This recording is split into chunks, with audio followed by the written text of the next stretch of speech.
Calvin, look at yourself. You're a 35-year-old high school teacher who drives a car held together by habit and stubbornness. Harrison is building things. Real things. You're a nobody, and I think somewhere deep down you've always known that. Those were my wife's exact words, spoken in our kitchen, at 11 o'clock at night, while I was grading papers. But before I tell you what I did next, before I tell you about the folder that made a billionaire's lawyer go pale, about the CFO who folded a piece of paper and said nothing, about the text Brielle sent me after everything collapsed and what I wrote back, you need to understand how we got there. Because the end of a thing is never really where the damage begins. My name is Calvin Rhodes. At the time of this story, I was a 35-year-old AP history teacher at Marcellus High. I drove a 2013 Honda Civic with a passenger side window that required a specific foam tap to close all the way. I wore the same rotation of 7 dress shirts to work, and I graded papers on Friday nights because I genuinely enjoyed it. My colleagues thought I was uncomplicated. My students thought I was the interesting kind of quiet. My wife, by the end, thought I was the sad kind. None of them knew what I actually was. That was entirely by design. The night I want to start with is not the night she said those words in the kitchen. It is the night, 3 days earlier, when I showed up to her company gala and watched my marriage end in a single sentence while no one else in the room even noticed.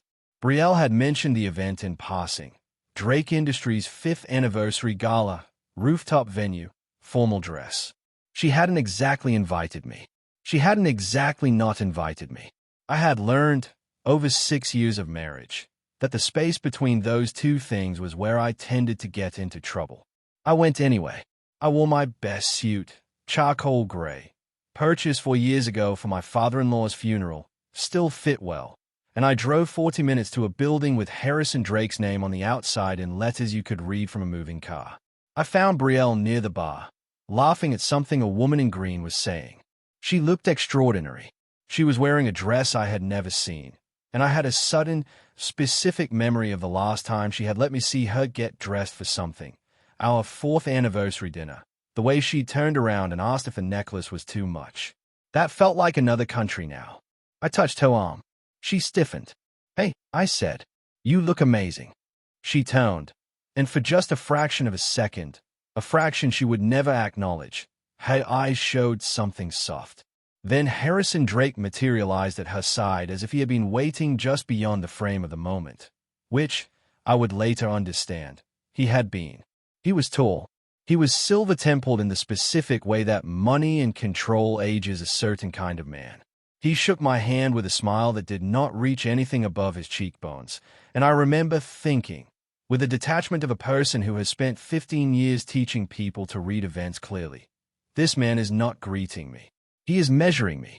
Then Brielle's colleague Simone said, loudly enough for 6 people to hear, "Oh, this is your husband?" The teacher, and laughed in a way that required a laugh to technically qualify. Brielle did not look at me. She said, to the table, to no one specifically, to the air, "Calvin's very comfortable with where he is in life." The table accepted this and moved on. Someone mentioned Drake's new tower. Someone else mentioned the wine. I set my untouched champagne glass down on a passing tray. "I'll see you at home," I said. She nodded without turning around. On my way out, I passed the courtroom. The door was slightly open. Through the gap, I saw Drake's personal assistant, a young man with the specific efficiency of someone who solves problems before they are named, hand Brielle a small velvet box. She opened it, looked at what was inside, closed it carefully, put it in her purse. Did not say no, did not say anything. I walked to the elevator, pressed the button, watched the numbers descend. I did not yet know what was in the box, but I had been a student of history long enough to understand one thing with absolute certainty. What I had just witnessed was not a beginning. It was the visible surface of something that had been building underground for a very long time. I drove home. I left the passenger window open the whole way. 3 days passed between the gala and the kitchen. 3 days in which Brielle and I moved through the same house like two weather systems that had agreed, without negotiation, not to collide. She left early. She came home late. She smelled, each night, like a restaurant I had never been to, something with expensive candles and a sommelier who knew Drake by his first name. I graded papers. I made coffee. I fed the cat she had picked out and named Cosette, who had, with the quiet wisdom of animals, taken to sleeping exclusively on my side of the bed. I want to tell you something about those 3 days, because this is the part people always skip when they tell stories like this. They skip the ordinary part, the part where nothing is confirmed and everything is known, and you are still, somehow, making your lunch and checking your email and nodding at your neighbor's wave from across the street. People think waiting is passive. It isn't. Waiting, real waiting, the kind where you already understand what's coming but you allow it to fully arrive, is the most active thing a person can do. My father taught me that.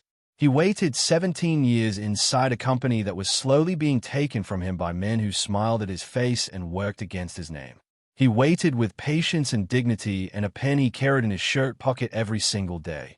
And in the end, the waiting didn't save him. But it showed me who he was. I carried the pen. I never used it for anything that mattered. Not yet. On the third night, Brielle came home at 11. I was at the kitchen table, red pen in hand, a stack of essays on the causes of the First World War arranged in the neat order I graded them. Alphabetical. Always alphabetical. She dropped her bag on the counter, opened the refrigerator, closed it without taking anything. Then she turned around and looked at me with an expression I had not seen before on her face. Not anger, not guilt, but something that had clearly been decided somewhere else, at some earlier hour, in some room I wasn't in. "You're always just sitting there," she said. I looked up. "Grading. That's what I mean." I put the pen down. Not dramatically. Just set it beside the essays. She said it then. The whole thing. Every word exactly as I gave it to you at the start. 35 years old. Under. Habit and stubbornness. Harrison is building things. Nobody. I sat and I listened and I watched her face and I noticed, with the same clear detachment I had felt at the gala, that she was not saying this to wound me. She was saying it to convince herself. There's a difference. Cruelty lands like a blow. This landed like a confession. When she finished, the kitchen was very quiet. "Okay," I said. Just that. She had expected volume. She had braced for it. I could see it in the slight set of her shoulders, the way her chin was angled up by a few degrees. The quiet confused her. The quiet frightened her more than anything I could have said, and we both knew it, and neither of us acknowledged it. She went to bed. I sat at the kitchen table until the clock above the stove read 3:07 a.m. Cosette came and sat on the stack of ungraded essays, and I let her. I thought about my father's pen. I thought about the velvet box. I thought about my grandfather, who had built something from nothing and then had the wisdom to build in a door, a specific, signed, deliberate door, that would allow someone who walked away to walk back in. I had never touched that door. I picked up my phone. I dialed a number I hadn't called in 3 years. It rang twice. "Calvin." The voice was steady. It was always steady. Gerald Rhodes Whitmore, my father's brother, the man who had managed everything I had left behind, who had called me twice every year for 7 years without pressure or agenda, who had simply said each time, "Whenever you're ready," sounded, at 3 a.m., exactly as he sounded at noon. That steadiness had irritated me once. Right now it was the most solid thing I had touched in months. "Gerald," I said, "it's time." A pause. Not surprise. Something more like the exhale of a man who has been holding a door open for a very long while and has just heard footsteps. "I'll have Sandra call you in the morning," he said. "Get some sleep, Calvin." I looked at the stack of essays beneath the cat. The top one was titled, "The Slow Collapse: How Small Decisions Created the Great War." I almost laughed. "Good night, Gerald," I said, and hung up. I want to tell you about Eleanor Marsh before I tell you what happened the next morning, because Eleanor is the kind of person that stories like this always have and never properly credit. She was 80 years old. She had been a federal judge for 22 years. She had white hair she wore pinned up with the same 2 tortoiseshell clips every single day, and she had a porch she sat on every morning from 6:30 to 7:15 with black coffee and whatever book she was currently annotating in red ink. She never read anything without a pen, a habit she told me once she had developed in law school and never saw a reason to stop. She lived 3 houses down from the home Brielle and I rented, and in the 4 years we had been on that street, Brielle had waved at her maybe twice. I had been having Thursday grocery runs and Saturday porch conversations with her for 3.5 years. What I did not know, what I would only learn later, was that Eleanor had known my Uncle Gerald for 40 years. Law school, same graduating class, different paths, same foundational understanding of how the world actually operated beneath its visible surface. She had watched my marriage from that porch with the patience of a woman who had presided over enough human disaster to know when something was coming apart, and she had called Gerald 6 weeks before that kitchen conversation. "Your nephew is going to need you soon," she had told him. "When he calls, don't make him wait." Gerald had said, "I never do." I did not know any of this when I knocked on her door at 7 in the morning. I just knew that Eleanor was the person I trusted most on earth at that particular moment, which said something about the state of my life that I was not yet ready to fully examine. She opened the door before I knocked. She had seen me coming up the path from the porch. "Coffee's made," she said, and went back inside. I sat across from her at the kitchen table, the same table where she had once explained to me, over a Thursday grocery run I'd stayed too long after, the precise legal mechanism by which a person could walk away from inherited wealth and retain full rights to reclaim it later. I had thought, at the time, that she was speaking abstractly. I understood now that she had not been. She poured. "She's Saturday." She looked at me for a full minute without speaking, which would have been uncomfortable with anyone else and was, with Eleanor, simply the way she determined what kind of conversation was needed. "Then, you've decided. She gets to keep her dignity," I said. "But she doesn't get to keep the lie." Eleanor nodded once, the precise, economical nod of a woman who had heard 10,000 statements in courtrooms and knew immediately which ones were true. She stood, went to the drawer beside the refrigerator, and slid a manila envelope across the table. I looked at it. My grandfather had designed this document, a formal declaration of re-engagement with the Rhodes Whitmore Group, the instrument through which a person who had voluntarily stepped back could step forward again.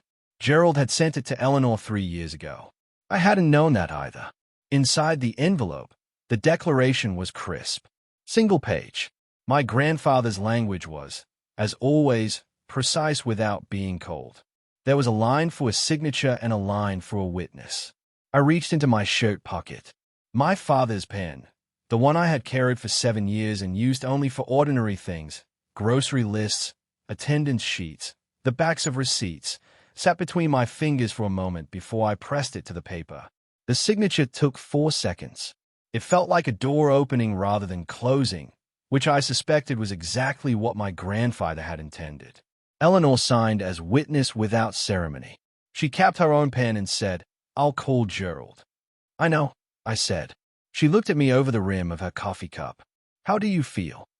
I thought about it, like a man who just remembered his own name. She made a sound that, on any other 80-year-old, would have been a chuckle. On Eleanor, it was a verdict. I drove to school. I taught 2 sections of AP history.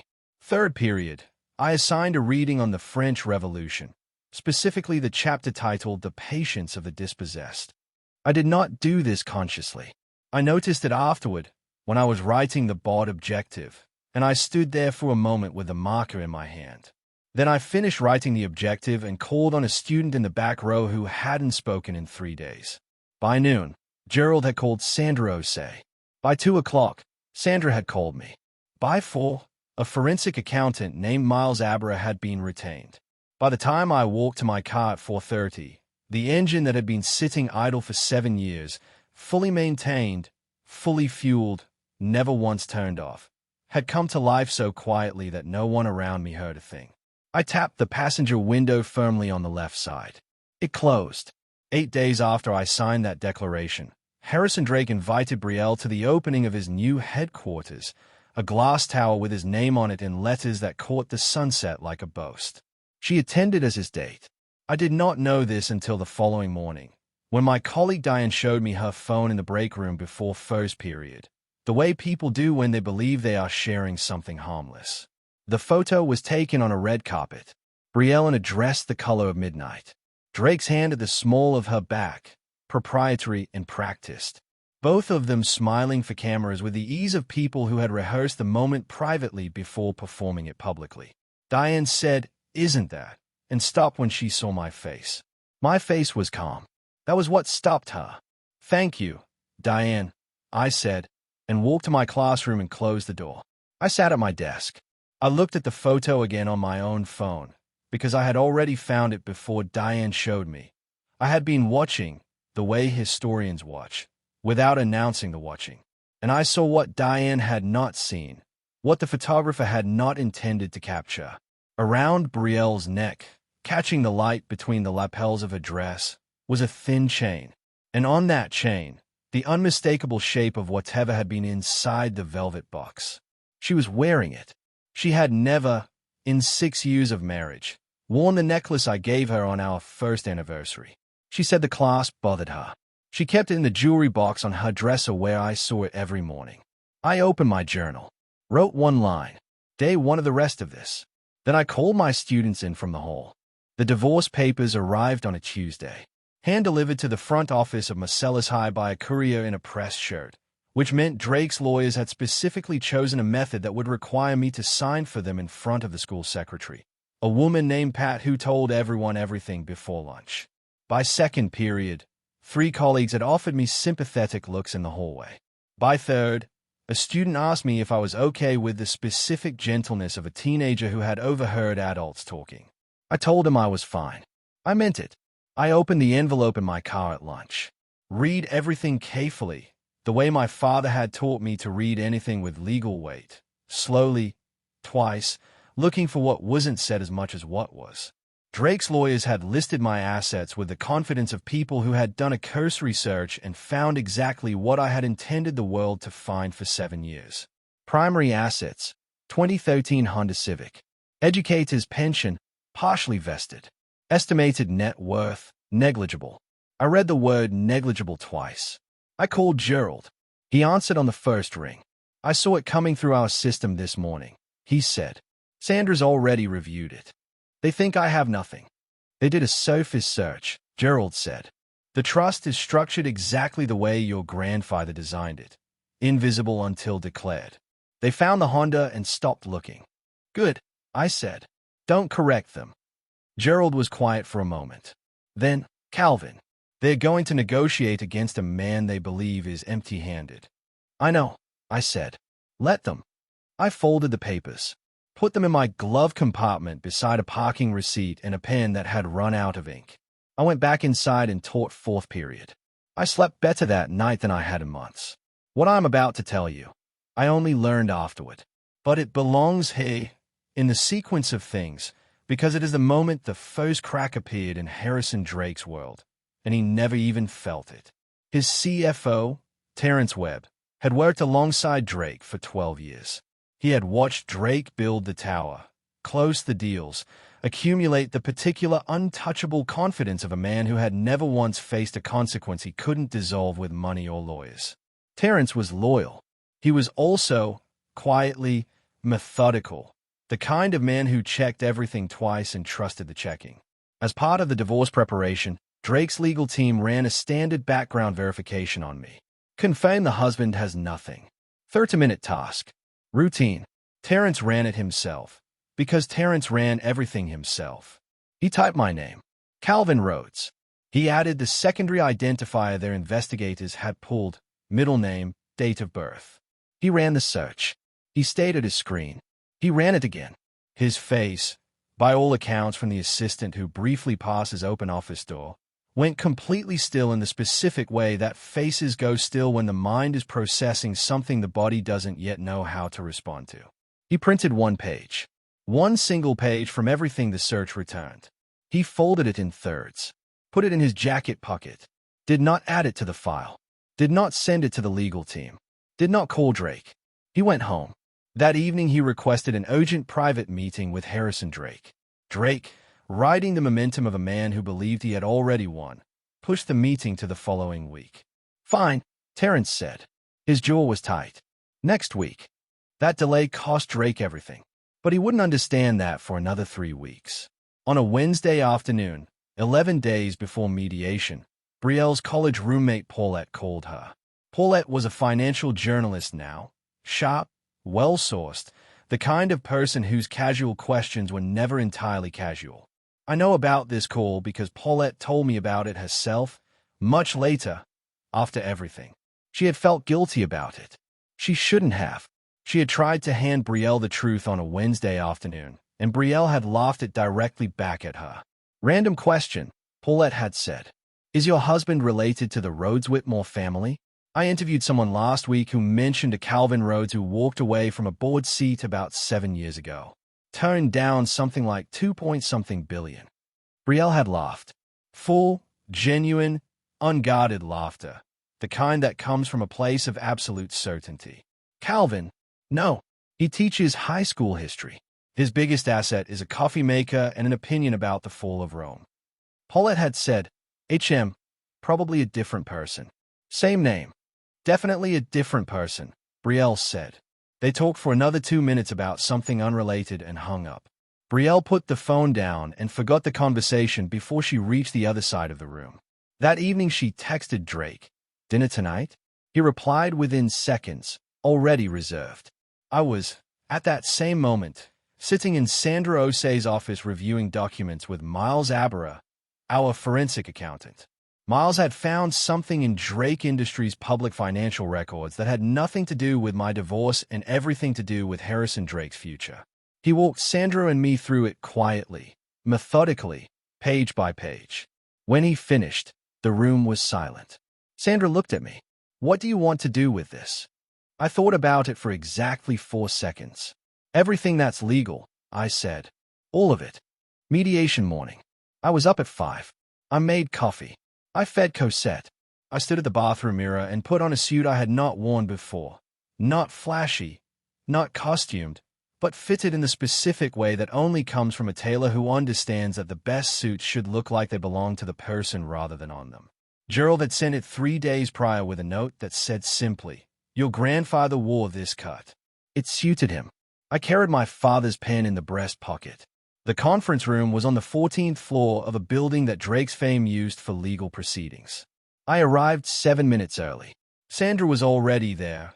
1 legal pad, 1 pen, water glass-filled, completely settled, the stillness of a person who has never once needed to perform confidence because the real thing requires no performance. Brielle arrived with 4 lawyers.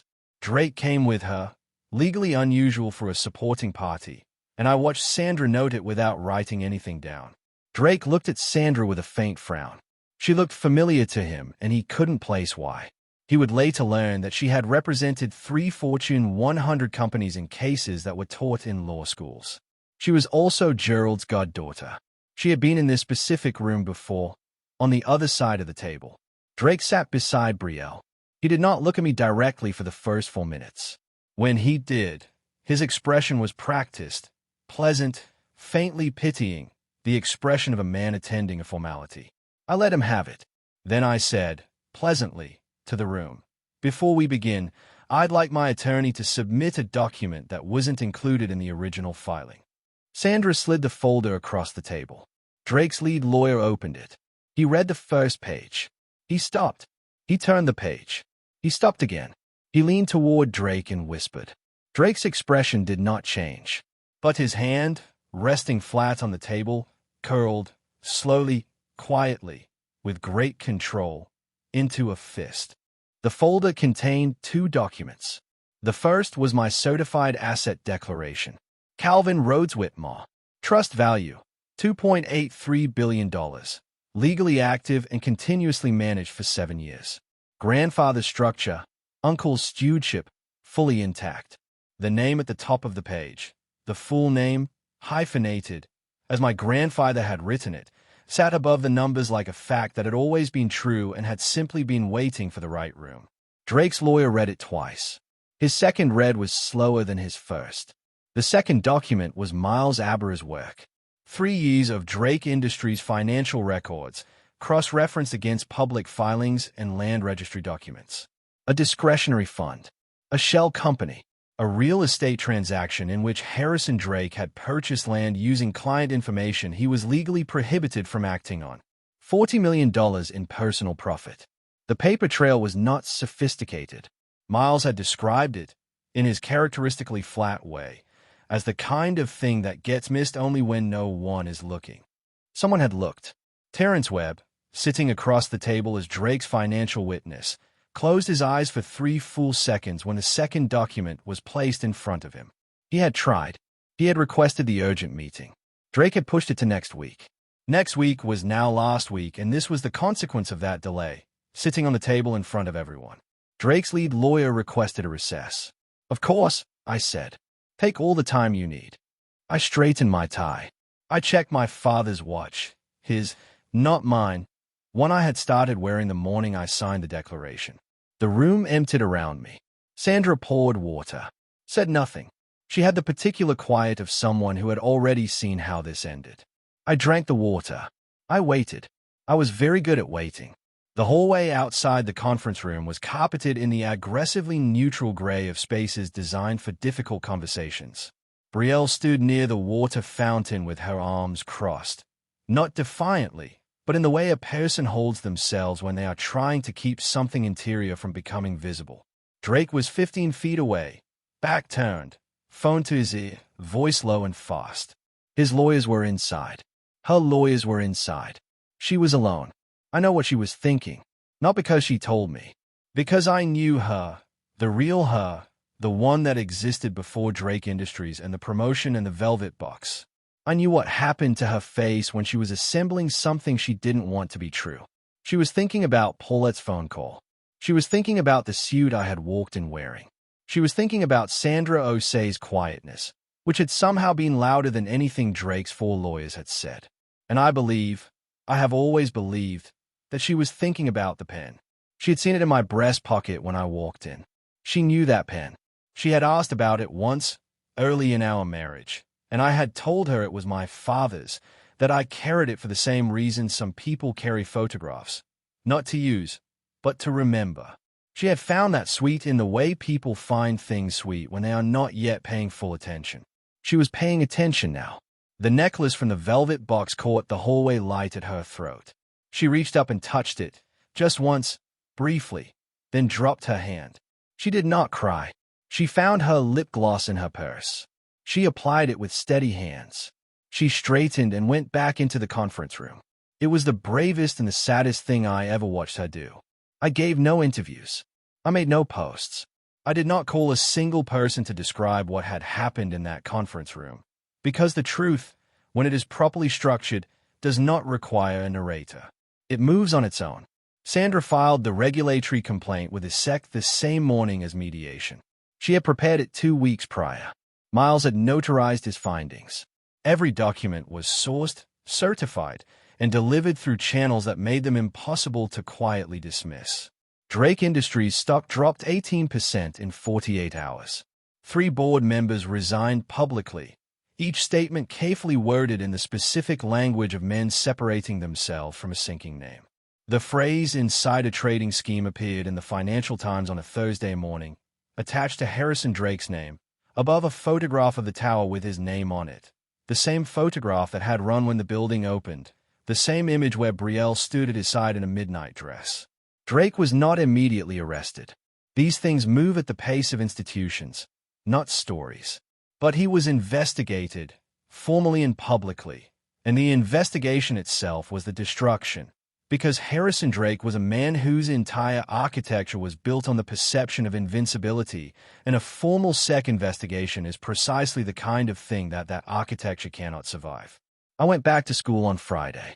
I assigned my AP history class an essay, The Long-Term Consequences of Overconfidence in Those Who Have Never Faced Real Consequences. I graded those essays over the weekend. I sat at the same kitchen table where Brielle had told me I was a nobody. Cosette slept on the chair across from me. The Honda was in the driveway.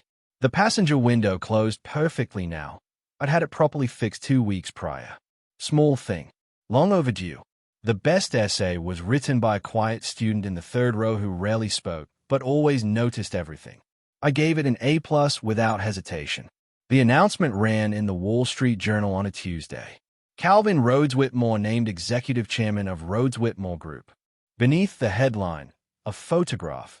My face, calm, the suit for mediation, my grandfather's company behind me in the form of a nameplate and a boardroom window. The same face Brielle had looked at across a kitchen table and called a nobody. She saw the article. I don't know exactly when. I know because of the text, which arrived at 9:47 on a Tuesday morning while I was between classes. I didn't know. 3 words. I read them standing in the hallway outside my classroom, students moving past me in both directions. I typed back, "Yes, you did. You just decided that knowing didn't matter." I put my phone in my pocket. I went back into my classroom. I did not look at the phone again until lunch. That evening, I drove to Eleanor's house with her Thursday groceries. It was Thursday. It was what I did. She opened the door before I knocked, as always. I put the bags on her kitchen counter. She poured tea without asking. "We Saturday." After a while, she said, "How do you feel?" I thought about it the way she had taught me to think about things, slowly, honestly, without the distortion of what I wished the answer was. Like a man who got exactly what he needed to know, I said. Eleanor nodded. She picked up her book, annotated, red-inked, well-loved. She did not ask what I meant. She already knew. Outside, my car sat in her driveway, not the Honda. A different car now, but I had kept the Honda. It was parked in the garage back home, passenger window closed, and I was not entirely sure I would ever get rid of it. Some things remind you of who you were when no one was watching. Those are the things worth keeping.